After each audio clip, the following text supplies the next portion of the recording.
Welcome into the recap of the White Sox 4-1 loss to the Baltimore Orioles in their four-game series finale Sunday afternoon. I'm David Kaplan. It's brought to you by our great partners at Wintrust, the exclusive home of White Sox checking.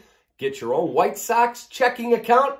Click on the QR code on the screen or go to wintrust.com/White Sox for all the details. Folks, a hell of a pitching matchup. Kyle Bradish for the Orioles, who's one of their best, against Garrett Crochet, who's clearly the best pitcher on the White Sox staff.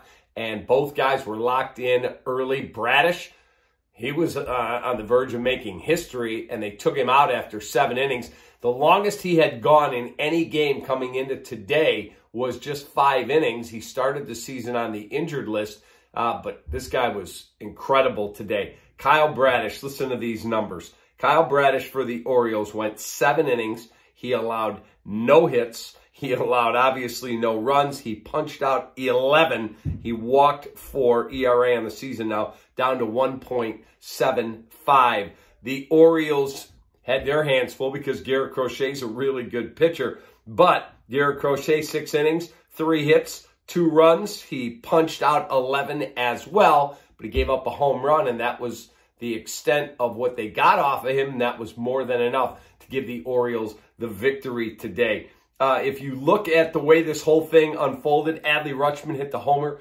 Adley Rutschman is a beast.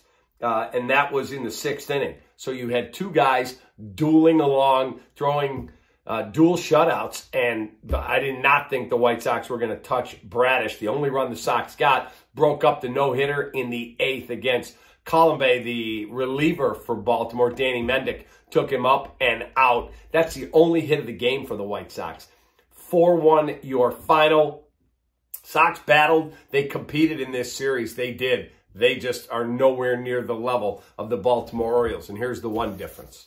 The Orioles went through multiple years of 50 to 60 wins and just being one of the worst teams in baseball. And they hit home run after home run in the draft, whether that's getting Gunnar Henderson, or whether that's getting Adley Rutschman, whether that's going out then and making a trade to get Corbin Burns, who pitched in this series.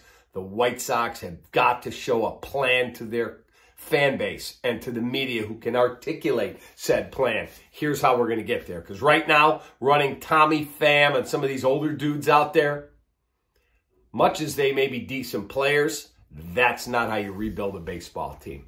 White Sox lose 4-1. Player of the game, without a doubt, is Kyle Bradish for those 7 no-hit innings. That's the Chicagoland Chevy Dealers player of the game. Have a great rest of your day. Have a great Memorial Day. I'll see you tomorrow. Take that.